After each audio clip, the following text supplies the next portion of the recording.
Halo Sobat Matematika, selamat pagi, siang, sore, dan malam dimanapun itu Sobat Matematika berada. Selamat datang di Ordinat, obrolan di Departemen Matematika, episode yang keberapa nggak tahu ya. Cuman semoga Sobat Matematika nggak bosan melihat saya lagi, Arlin. Cuman di sini saya bersama dengan mahasiswa yang keren banget. Pastinya dari program studi ilmu aktuaria ada Kak Ira di sini. Halo Kak. Halo Arlin. Apa kabar nih Kak? Alhamdulillah. Sejauh ini baik sih ya. Oke. Walaupun digempur dengan tugas akhir. Mungkin kalau ngomongin tugas akhir nanti ya bisa off the record ya, karena kemarin juga sepertinya sedang dengan tugas akhir. Hunya apa mungkin perlu kita sensor itu ya. Nah, mungkin di sini ada sobat matematika yang masih belum kenal nih sama Kak Ira. Kak Ira bisa dong kenalin diri ke sobat matematika. Halo semuanya, perkenalkan aku Irami Diana Putri atau biasa dipanggil Ira dari Ilmu Aktuaria angkatan 2020. Nah, itu dia Kak Ira. Sebenarnya kita ngapain sih ngundang Kak Ira di sini? Karena berdasarkan data yang kami punya dan tim Intel kita sudah mengkondak gitu ya. Di sini dikatakan katanya Kak Ira itu sudah qualified nih untuk mendapat gelar ASAI. Qualified di sini maksudnya sudah memenuhi persyaratan untuk mendapat gelar ASAI. Nah, mungkin di sini sobat matematika masih nggak tahu ASAI itu apa sih atau ASAI itu apa? Mungkin Kak Ira bisa cerita sedikit nih. Oke, untuk ASA itu sebenarnya adalah gelar profesi aktuaris yang bisa diambil oleh mahasiswa melalui penyetaraan, bisa juga melalui ujian. Oke. Jadi mahasiswa itu khususnya ada 8 universitas gitu ya, 7 universitas negeri sama 1 universitas swasta gitu. Itu bisa melalui penyetaraan yang diselenggarakan di universitasnya. Penyetaraan itu apa? Penyetaraan itu maksudnya disetarain sama ujian. Misalkan kan di sini untuk menempuh ASA itu perlu ngelewatin yang namanya 7 mata ujian. Itu ada A10 sampai A70. Nah, di situ A10 itu bisa disetarakan dengan mata kuliah kayak matematika finansial, matematika finansial 1 sama matematika finansial 2 dan sebagainya kayak gitu. Nah, alhamdulillahnya ini di UGM tuh udah bisa penyetaraan full. Oke, 7-7-nya berarti? 7-7-nya. Oke, itu total berarti ada berapa mata kuliah Kak? 14? Ada 14. Berarti satu mata ujiannya ada 2 mata kuliah gitu? Betul, ada 2 mata kuliah. Yang bisa diceritakan juga gak sih syaratnya sebenarnya? Kenapa sih? Apakah emang nilai berapa aja bisa masuk disetarakan ke ujian itu atau ada syarat tertentunya? Kalau untuk minimalnya itu berdasarkan peraturan baru, itu minimalnya di atas 3,5. Oke. Jadi minimal satu mata kuliah tuh di atas 3,5 dan rata-ratanya juga harus di atas 3,5. Gitu. Jadi dulu itu sebelumnya itu bisa yang 1A, yang 1B+ itu bisa. Tapi kalau sekarang yang 1A, yang 1B+ itu udah nggak bisa gitu. Berarti kayak minimalnya itu A- sama A per B gitu ya. A- kan 3,75, A per B 3,5. Berarti nilainya Kak Ira di 14 mata kuliah itu udah lebih dari 3,5 semua gitu ya? Alhamdulillahnya iya. Berarti itu ke 7 mata ujian? Enggak juga sih. A10-nya matematika finansial kebetulan gak dapat penyetaraan sih. Tapi ngambil ujian kemarin dan lulus. Wow, keren banget ya. Oke, mungkin kita agak mundur sedikit tentang program penyetarannya PHI. Sebenarnya PHI itu siapa sih Kak? Terus kenapa dia mengadakan penyetaraan sama UGM dan berapa tadi? Ada 7 kampus lain lagi berarti ya? Itu bisa diceritakan juga? PHI itu adalah Persatuan Aktuaris Indonesia. Yang dia itu penyelenggaranya untuk gelar profesi itu ada ASAI, FSAI kayak gitu. Dan dia juga yang menyelenggarakan untuk ujian profesinya, ujian A10 sampai A70. Terus nanti setelah A10 sampai A70 itu udah dapet bisa seminar profesionalisme, bisa dapetin gelar ASAI-nya. Dari gelar ASAI nanti bisa dapetin FSAI dengan ujian-ujian F10, F20, F30 kayak gitu. Itu. Oke, berarti dari 7 mata ujian Kak Ira nih bisa dibilang lolos di 6 mata ujian ya melalui penyetaraan gitu. Berarti ada 12 mata kuliah yang nilainya di atas 3,5. Atau 12 plus mungkin ya, mungkin 13. Enggak, 12. Benar 12. Nah, susah gak sih mempertahankan nilai-nilai itu di UGM terutama? Di ilmu aktuaria UGM gitu. Aduh. Kalau dibilang susah sebenarnya susah ya. Karena kita nggak bisa nebak soal-soal untuk ujiannya kayak gimana di sini. Dari dosennya pun juga kita nggak tahu nih bentuk soalnya kayak gimana gitu. Terus ada juga kesibukan yang lain gitu, yang bikin mungkin ke distract untuk belajar kayak gitu. Jadi ya agak susah, ya lumayan susah sih, tapi kalau mungkin bisa memanage waktu dengan baik bisa dilewatin. Oke, sebelum kita beranjak lebih jauh mungkin kita urai satu-satu dulu ya. Tadi kan dibilang katanya buat kita nggak pernah bisa nebak nih soal ujian yang dikasih sama dosen tuh kayak gimana, ngambilnya dari mana, apakah emang original bikin sendiri atau justru referensi dari luar negeri gitu. Nah emang biasa di kelas itu tuh berarti bobot nilai terbesar tuh di UTS UAS saja atau ada juga beberapa mata kuliah kayak yang ada projectnya kah atau apa gitu? Itu tergantung mata kuliah sih sebenarnya, tergantung dari dosennya juga. Kadang ada beberapa yang UTS sama UAS-nya bobotnya lebih besar, dan bahkan UAS-nya bobotnya lebih besar daripada UTS gitu. Ada juga yang tugasnya bisa membantu untuk UTS sama UAS gitu juga ada. Atau projectnya malah lebih besar dari UTS UAS-nya juga ada. Wah, bisa dikasih tau gak sih itu yang tugasnya base-nya tuh project tuh apa? Project base tuh apa berarti? Contohnya project apa? Base itu kalau yang udah aku laluin itu di bagian matematika aktuaria itu ada buat jurnal, jurnal tentang matematika aktuaria gitu yang bisa diupload ke jurnal di Indonesia, atau kalau mau sih juga bisa diupload ke jurnal internasional gitu. Atau untuk yang teori resiko aktuaria itu projectnya itu pakai data perusahaan langsung gitu, salah satu data perusahaan langsung, jadi langsung terjun ke data perusahaan bentuknya kayak gimana. Yang itu belum di cleaning juga itu ya? Iya, belum di cleaning banget, itu masih kayak bener-bener raw mentah banget gitu. Dan jadi kita tahu kayak oh ternyata data perusahaan tuh kayak gini. Ternyata ngelolanya tuh tidak semudah itu gitu ya. Iya. Menarik. Kalau dari segi UTS UAS-nya itu gimana Kak? Bisa diceritakan? Emang biasanya soalnya ya udahlah udah ketebak ini kayak bisalah dikerjain, atau justru kita nggak tahu tuh nulis apa di jawabannya gitu. Enggak sih. Enggak ya, kebetulan UTS UAS itu random banget karena ya kadang ada beberapa yang memang kayak udah bisa ketebak gitu. Kayak misalnya dosennya ngambil dari sini, dosennya ngambil dari sini gitu. Ada beberapa yang nggak bisa ketebak. Bahkan setelah kita UTS pun misalnya kan kita biasanya bawa soal ke rumah. Terus dicari di internet pun tetap kayak wah kok nggak ada gitu, nggak ada sama sekali nih, ini ngambil dari mana gitu.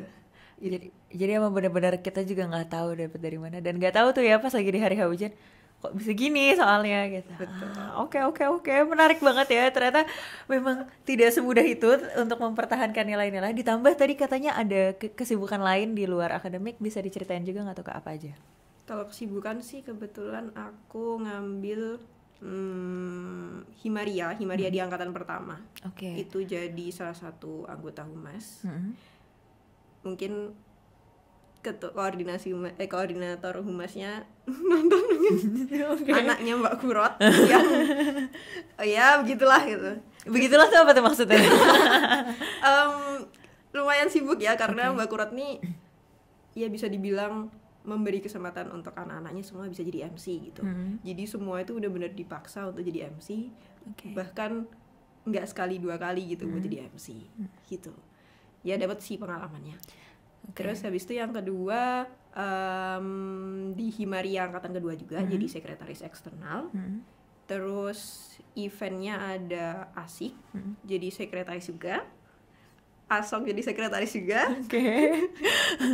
Public speaking training di ranah BEM itu jadi humas, sama di BEM KMF MIPA jadi salah satu anggota humas. Wow, banyak banget ya. Jadi walaupun nilainya bisa dipertahankan, kesibukan organisasi dan bersosialisasinya tuh juga tidak ditinggalkan gitu. Nah, itu susah banget gak sih Kak buat ngebagi-bagi waktunya gitu? Apa justru biasanya punya culture yang tiap UTS, UAS jadi gak ada rapat atau gimana gitu? Kalau culture gak ada rapat, iya ada. Jadi kayak bahkan seminggu sebelum UTS UAS biasanya kadang rapat itu udah di-off-in semua. Sengaja di-off-in semua karena biar pada belajar gitu.